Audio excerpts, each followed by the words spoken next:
हरे कृष्णा, जय श्री राम, आप सभी को प्रणाम। आज आप सबके समक्ष जिस एक विषय पर मैंने सोचा कि ये आवश्यक रूप से अनिवार्य है कि मैं अपने विचारों को आप सबसे साझा करूं, वो है इस्कॉन बांग्लादेश पर हमला।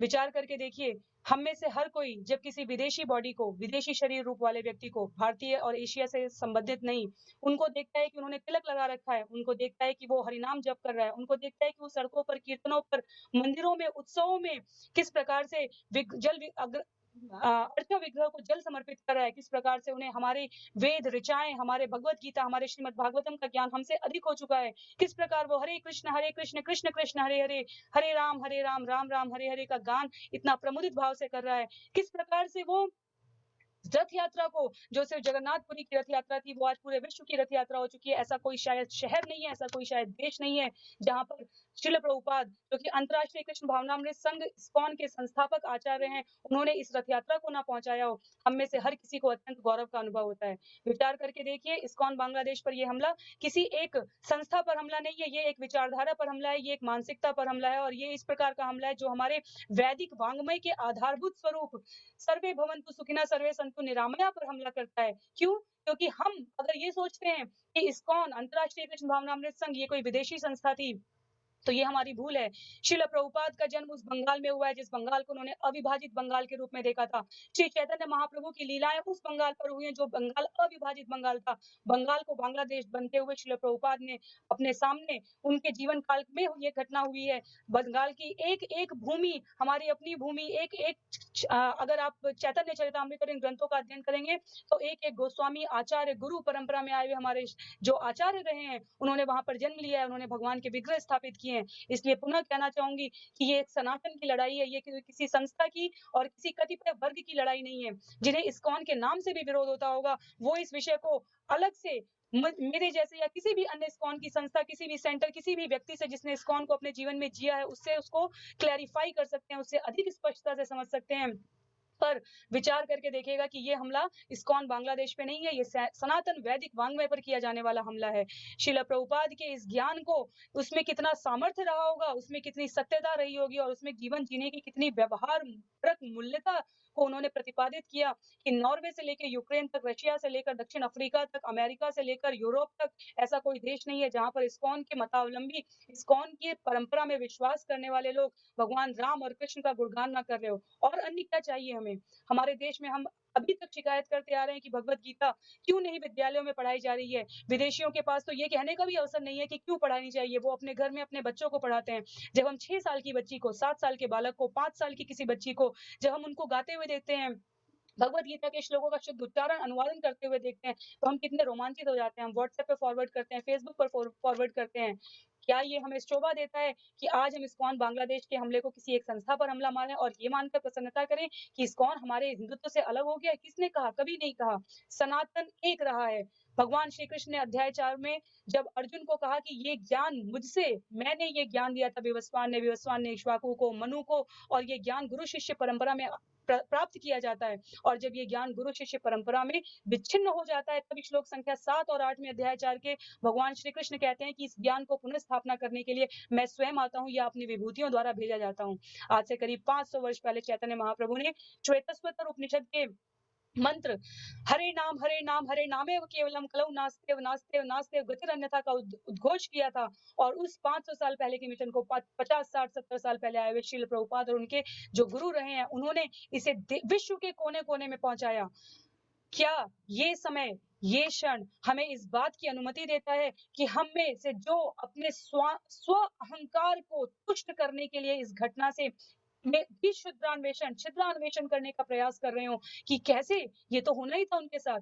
आप विचार करके देखिए, क्या वो बांग्लादेश में रह रहे हैं तो वहां के जो स्थानीय नागरिक हैं उनकी सेवा, अगर वो उनके सेंटर पर आ रहे हैं तो वो उनकी सेवा नहीं करेंगे? अवश्य करेंगे। हमारा क्या दायित्व बनता है? हमारी अच्छाई से अगर हमारे ऊपर प्रहार किया जाता है, तो बाकी लोगों की क्या जिम्मेदारी है कि वो उसका मजाक उड़ाएं कि आप आइए, आपने ऐसा किया इसलिए आपको ये फल अवश्य ही प्राप्त होगा। हमें दिल्ली की एक घटना याद है, जहाँ किसी एक युवा का मित्र दूसरे वर्ग का मित्र था, उसने उसको अपना खून दान किया था और दूसरे वर्ग ने आकर उसको मारने के लिए किसी भी प्रकार का संकोच नहीं किया। इससे उस अच्छे व्यक्ति की जो अच्छाई है, जो उसकी श्रेष्ठता है, वो तो कम नहीं हो गई। हम उसका यथोचित प्रति क्षण उसी समय जाकर हम प्रतिदान न कर सके, हम बदला न ले सके, ये हमारी कमजोरी होनी चाहिए। आज इस अवसर की ये हमें अवसर प्राप्त हुआ है, इस अवसर की घड़ी में हम सबका दायित्व होना चाहिए कि इस्कॉन बांग्लादेश पर जो भी इस हमले की निंदा कर रहे हों, उन सब के साथ हमें खड़ा होना चाहिए और वैश्विक स्तर पर इस्कॉन का सहयोग करना चाहिए। क्यों? क्योंकि इस एक संस्था ने अपने सीमित और असीमित प्रयासों से हरि नाम को, भगवान की भक्ति करने के सामर्थ्य को और किस प्रकार से वैदिक वाङ्मय का जो सार श्रीमद् भगवत गीता, श्रीमद् भागवतम है, उसको विश्व के कोने-कोने में पहुँचाया है। मैं पुनः अनुरोध करूँगी आप सभी से, श्रील प्रभुपाद ने एक भगवान इसलिए नहीं कहे कि उनका अन्य भगवानों पर अविश्वास है, भगवान के अन्य रूपों पर अविश्वास है। श्रील प्रभुपाद ने एक भगवान इसलिए कहे ताकि हम जिस जाति को लेकर लड़ाई करते हैं, हम जिस वर्ण आश्रम को लेकर लड़ाई करते हैं, हम जिन 33 करोड़ देवी-देवताओं के नाम पर उपहास के पात्र बनाए जाते हैं, श्रील प्रभुपाद ने अपने अथक प्रयास से उन सब के सार के रूप में एक एक नियम, एक सूत्र में पूरे समस्त विश्व को बाँधने का एक अपना प्रयास किया। ये प्रयास अतुलनीय है। इतिहास में देखेंगे और भविष्य में हम पाएँगे कि धर्म की रक्षा के लिए किया गया उनका ये प्रयास स्वर्णाक्षरों में लिखे जाने लायक है। हमारे प्रधानमंत्री जो भारत के हैं, नरेंद्र मोदी जी, जिन्होंने उनकी 125वीं सालगिरह जो ये वर्ष है, वो श्रील प्रभुपाद का 125वीं सालगिरह का वर्ष है। उनकी जयंती है ये और उसमें उन्होंने जो सिक्का जारी किया था, उसमें उन्होंने कहा था कि इस एक व्यक्ति ने अपने असंयोजित तरीके से, बिना किसी विनम्र भाव से, बड़े ही कहा जा सकता है कि बड़ी ही विनम्रता से स्वयं की श्रेष्ठता न स्थापित करते हुए भारतीय सनातन धर्म की जिस श्रेष्ठता को स्थापित किया है, वो अतुलनीय है। हम, आप और हमारे आसपास के सभी लोगों के पास ये एक अवसर है कि हम ये स्मरण करें कि इस प्रकार की आवश्यकता क्यों रही है समाज में एकजुट करने की। वो इसलिए ताकि हमारे बीच के जो मतभेद हैं वो और ना बढ़े हों। अध्याय 4 श्लोक संख्या 13 में भगवान ने कहा है कि वर्ण व्यवस्था मैंने बनाई है, ब्राह्मण, क्षत्रिय, वैश्य, शूद्र मैंने बनाए हैं। श्रील प्रभुपाद ने उसके तात्पर्य में लिखा है कि गुण, कर्म और स्वभाव के अनुसार भगवान ने कहा है कि ये व्यवस्था बनी है, ये जाति के अनुसार नहीं बनी है। आज अगर ये एक श्लोक हम हर भारतीय, विश्व का हर जनमानस समझ जाए, तो किसी भी प्रकार के मतभेद की संभावना को 99% तक गिराया जा सकता है। लेकिन जैसा कि मानव स्वभाव रहा है और मानव इतिहास रहा है, छिद्र अन्वेषण करना, गलतियों को पाना, दूसरे के ऊपर आरोप लगाना, ये हमारा स्वभाव रहा है। आज इतिहास हमें वो अवसर दे रहा है कि हम उस स्वभाव से अपने आप को ऊपर उठाएं और जिसने भी धर्म के लिए जिस प्रकार का योगदान किया है, उसे आगे बढ़कर सहयोग करें। इस्कॉन बांग्लादेश का सबसे बड़ा सच ये है कि जिस पूरे विश्व जो कि अज्ञान अंधकार में 1960 और 70 के दशक की जब अमेरिका की हम बात करें डूबा हुआ था, तो जैसे इस चित्र में उगता हुआ सूरज दिखाया जा रहा है, वैसे श्रील प्रभुपाद ने भारतीय वैदिक वाङ्मय से युवाओं को नया रास्ता दिखाया था। उन्हें समझाया था, शरीर और आत्मा का अंतर बताया था। उनको बताया था कि ये जीवन कतिपय स्वार्थों को जीने के लिए नहीं मिला हुआ है। ये जीवन मिला है अपने आप को समग्र रूप में स्वीकार करने का। जिन्हें लगता है कि इस्कॉन अंतर्राष्ट्रीय कृष्ण भावनामृत संघ कोई विदेशी संस्था है और वो भारत जैसे देशों में आकर वहाँ के लोगों का ब्रेन वॉश कर रही है।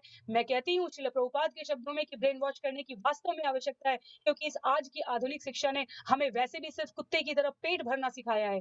हम सिर्फ जानवरों की तरफ पेट भरने में लगे रह गए और शरीर और आत्मा के ऊपर के अंतर को हम समझ ही नहीं सकते। हमारे विश्वविद्यालयों में सर्वेक्षण कराया गया कि जो एक विषय दिया गया कि जो वस्तुएं वास्तव में प्रकृति ने हमें दी हैं और मूल्यवान है, वो वास्तव में पूरी उनका वो फ्री है और इस पर बोलने के लिए हमें कोई एक अच्छा वक्ता नहीं मिल पाया था। तो विषय को इधर ना जाते हुए मैं आपको बताना चाहूंगी, हवा, पानी, सूर्य, चंद्र, ये सब भगवान ने हमें फ्री में सुलभ तरीके से उपलब्ध कराया। हम इसकी महत्ता नहीं जान पाए। ऐसा कोई हमारे जीवन का विषय नहीं है जिसको श्रील प्रभुपाद ने अपने आध्यात्म के मार्ग से कवर न किया हो। अगर हम सही तरीके से इस ज्ञान को, इस नॉलेज को, इस जानकारी को अपने जीवन में आत्मसात नहीं कर पाए हैं, तो हमें एक प्रयास करने की आवश्यकता है। पर इससे अंतर्राष्ट्रीय कृष्ण भावनामृत संघ का जो प्रयास है, उसको हम किसी भी शब्दों में नकार नहीं सकते। ये अवसर हमें प्राप्त हुआ है इस्कॉन बांग्लादेश के सच को समझने का। आज अगर हम एकजुट में खड़े होकर इस हमले की निंदा नहीं कर सकते, इस हमले के लिए निंदा के लिए जो प्रयास कर रहे हैं उनका साथ नहीं दे सकते, तो मुझे नहीं लगता कि इतिहास हमें इतने अंतर्राष्ट्रीय स्तर पर इस प्रकार का कभी और कोई मौका देने वाला है। Indonesia, Philippines, Australia, Ukraine, Russia, इन सब देशों में जाते हुए जब हम अपने यूनिवर्सिटी के जो हमारे छात्र हैं, जो भारतीय हैं, वो भारत से अपने घर में रोज तुलसी और गंगा जल का प्रयोग करते हुए देखते हैं, लेकिन वो कभी अपने साहस के साथ अपने हॉस्टल में, अपने रूम में, अपनी पूजा विधि में इसको सम्मिलित नहीं कर सकते। और आप जाकर देख लीजिए, ऐसा कोई प्रोमिनेंट यूनिवर्सिटी नहीं है जहां पर भगवत गीता क्लब या भगवत गीता श्रीमद् भागवतम इस्कॉन के माध्यम से स्थापित न किया गया हो, ताकि युवाओं को सही मार्ग दिखाया जा सके। घटनाएँ और परिघटनाएँ बहुत ही सस्ते मनोरंजन के लिए जिस रूप में हमारे सामने दिखाई जाती हैं, सत्य हमेशा उससे अधिक गहरा होता है। और ये सत्य इस्कॉन का सत्य, श्रील प्रभुपाद का सत्य, अंतर्राष्ट्रीय कृष्ण भावनामृत संघ का सत्य बहुत गहरा है। ये एक अवसर प्राप्त हुआ है हमें, जिस प्रकार भगवान ने कहा कि वो विभूति भेजकर धर्म की स्थापना के लिए, संरक्षण के लिए अपना प्रयास करवाते हैं। वही ये एक अवसर है हमारे पास, हमें अपना प्रयास अवश्य करना चाहिए। अगर आप में से किसी को भी अंतर्राष्ट्रीय कृष्ण भावनामृत संघ के उद्देश्यों के प्रति, उनकी नीतियों के प्रति, उनके क्रियान्वयन के प्रति किसी भी प्रकार का आपको कहीं भी लेश मात्र भी संशय है, तो आप व्यक्तिगत रूप से हमसे परिचय प्राप्त कर सकते हैं कि ये ऐसा क्यों है। पर विश्वास कीजिए, किसी अपने घर के एक छोटे से बच्चे से भगवान का नाम बुलवाना और प्रतिदिन उसको नियम से संध्या वंदन करवाना हम लोगों के लिए दुष्कर कार्य है। हम सब इसको अपने मन में जानते हैं। तो श्रील प्रभुपाद ने किस बल पर उन्होंने अनेकों नेक हजारों हजार लोगों को भगवत गीता के ज्ञान से लाभान्वित कराया। और आज उनकी अनुपस्थिति में, वपु रूप से, शरीर रूप से उनकी अनुपस्थिति में भी अंटार्कटिका तक के देशों में, अंटार्कटिका जैसे स्थानों पर अनेकों देशों के लोग जाकर वहां पर जगन्नाथ रथ यात्रा, जगन्नाथ बलदेव सुभद्रा की स्थापना करके आए, जिसे व्हाट्सएप से मैंने हजारों हजार जगह पर फॉरवर्ड होते हुए देखा। और मैं सोचती रह गई कि वास्तव में इस कार्य के पीछे जिस व्यक्ति का योगदान है, क्या हम उसे भली प्रकार श्रद्धांजलि अर्पित कर पाए हैं? आज उनके इस 125वीं जयंती पे हमारे पास अवसर है कि इस हमले की निंदा करके, इस हमले का घोर प्रतिरोध करके, इस हमले के प्रति लोगों में जागृति लाकर अपने सनातन धर्म को और एक विश्व व्यापक मानक स्तर पर हम स्थापित कर पाएं। ये अवसर हमें प्राप्त हो रहा है और यही श्रील प्रभुपाद के लिए हमारी सबसे बड़ी श्रद्धांजलि होगी। हरे कृष्णा, जय श्री राम।